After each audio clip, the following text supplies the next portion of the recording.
Hi, everyone. I'd like to take a few minutes to consider something that unfortunately doesn't get considered very much about children's literature, and that is who writes it and what was their inspiration for coming up with the particular stories that they come up with. Well, of course, the answer to that is as varied as there are people or situations who write. But a few of our children's books have become very famous, classic, iconic, important in our world. And I just want to take a couple of minutes to consider the just look a little bit below the surface of um, what inspired or what sort of propelled a particular author to write a particular story. Take, for example, my friend here, Paddington Bear. This is Paddington Bear. And Paddington Bear has a tag, and you can see the tag on him. And the tag asks to please look after this bear, take care of this bear. He also has a little suitcase that he carries with him. It's just this little suitcase, wanted on the voyage. And it's rather a strange, as a lot of children's books are, it's rather a strange concept, this bear who shows up at Paddington Station in London and has this paraphernalia. How did he get there? And the story, of course, is that he comes from deepest, darkest Peru, and somehow his aunt had to go to his aunt was bringing him up and had to go into a nursing home, basically, and had taught him English so that he could succeed, and sent him on a voyage to England, where he was sent with this tag saying, please look after this bear. Well, where did that story come from? What an interesting image, all of it. And the author, Michael Bond, of this book, um, in several interviews, said that one of the things that inspired him, of course, a number of things inspire people, but one of the reasons that he had this tag is that he remembered, Michael Bond did, the author did, he remembered seeing children many years before, children who were sent out of harm's way from the Nazis and the European and the war in Europe. Um, they were sent from various places in Eastern Europe and various places in Europe to England, where it was deemed safer for the children to be. And these children were sent by parents. The parents willingly sent them because they knew that they would be better off. They had a chance of survival there, that if they stayed where they were, their chances of survival were probably nil. So they were gathered and sent carefully with tags. And the tags had identification information about each child. And all of their belongings were in very small, kind of cardboard suitcases that they took with them.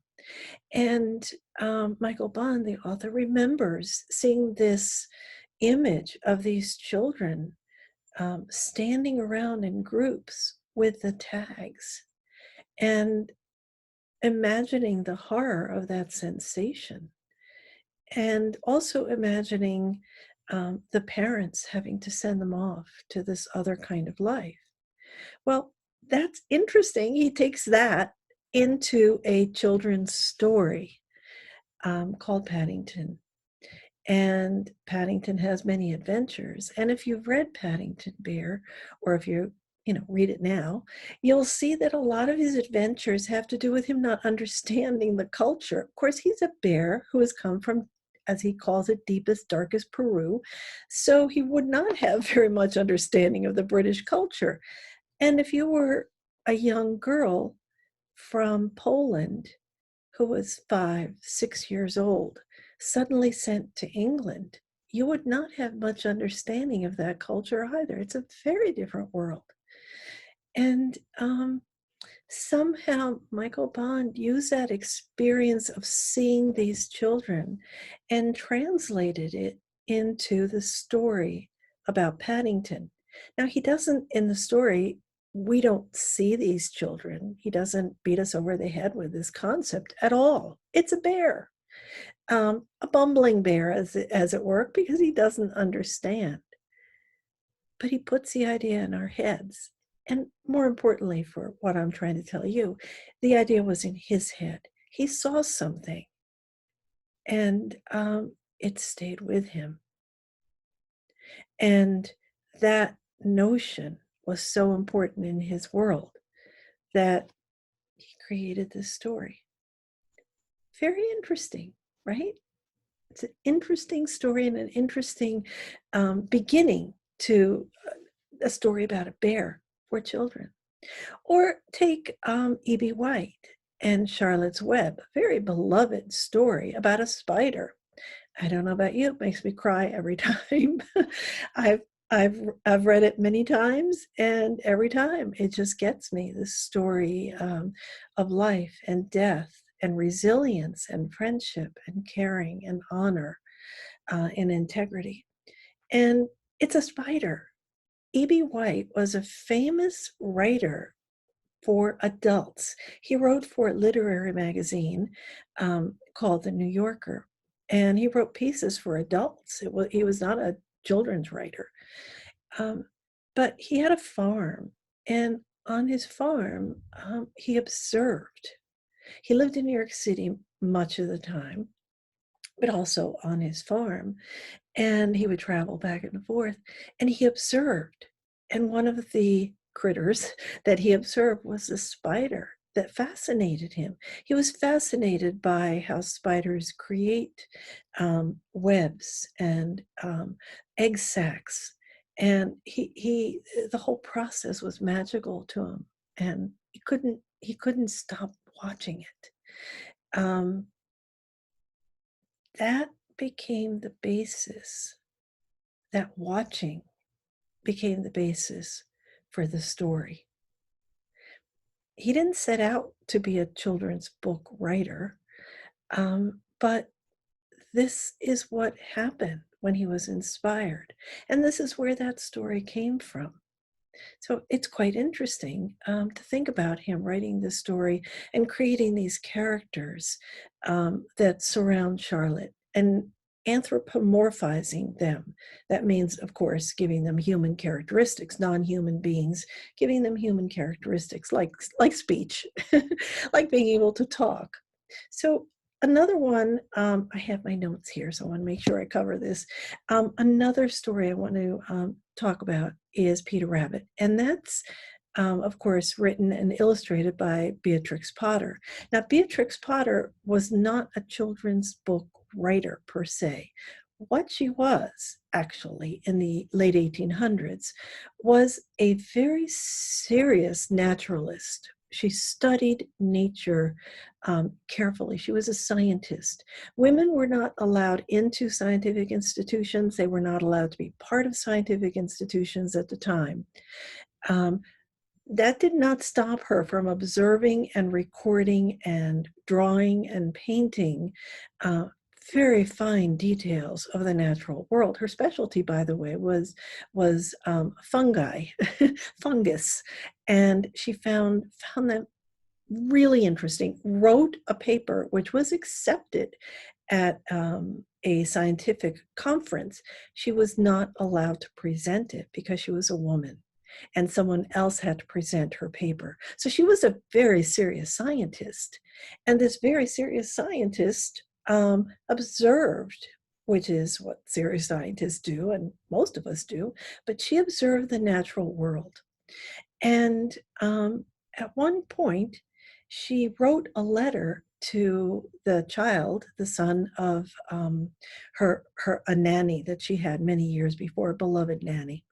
And in this letter that she wrote to him, she she did a few little drawings, and she wrote a story, as one might to a small child.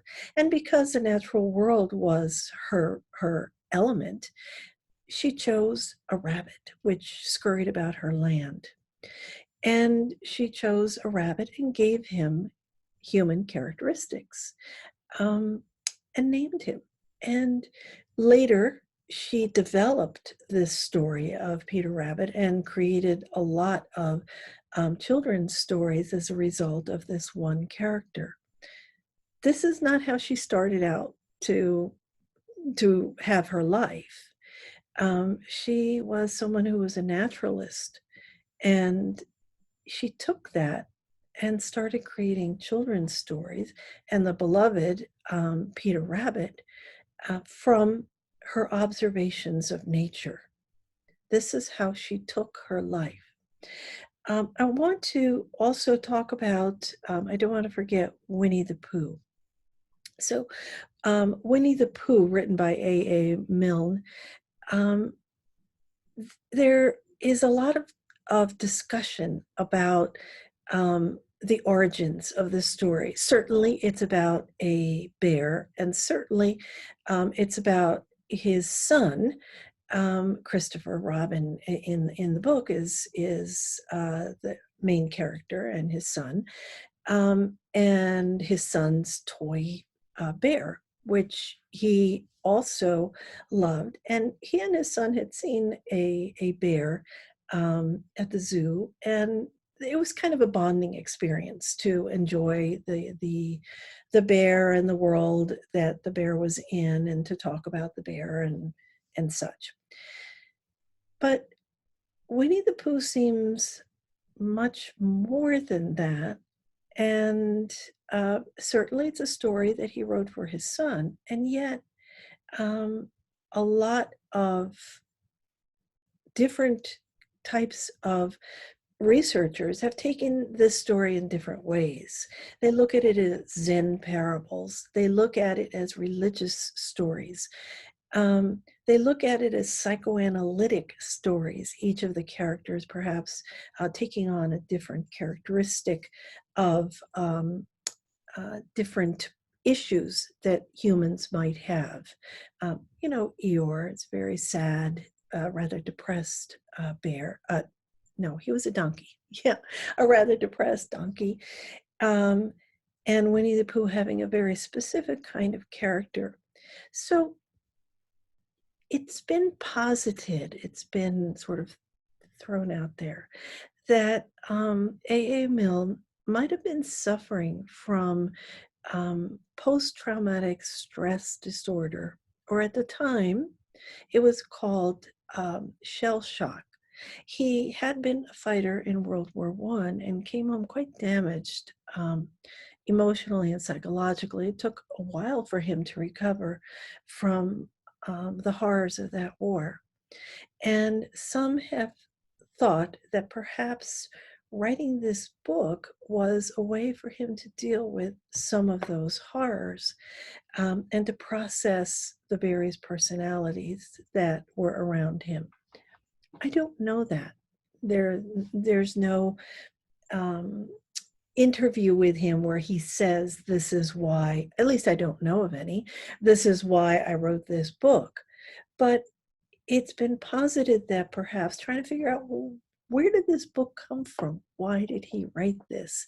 When nothing in his background seemed keen on doing this kind of thing, of writing this kind of book. So that in itself is very interesting. There's so many other authors and so many other reasons why they might have written a book or might have been inspired. I just think it's fascinating for us as adults to think about not just the story itself when we read them to children or when we reread them for ourselves, but to think about the hand behind the writing of it, and to perhaps imagine what has sparked that particular magic, that energy in the writer that creates those characters in those stories.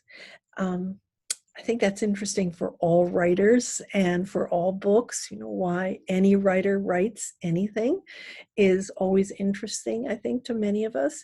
But I wanted to specifically look at children's literature because I think so often that's just overlooked. We just accept some of these stories as having been there forever. But indeed, they were created by actual people and who were actually given a spark from somewhere. Who knows? And I don't know, I dare say some of you might want to write some stories. And I wish you that spark and that energy.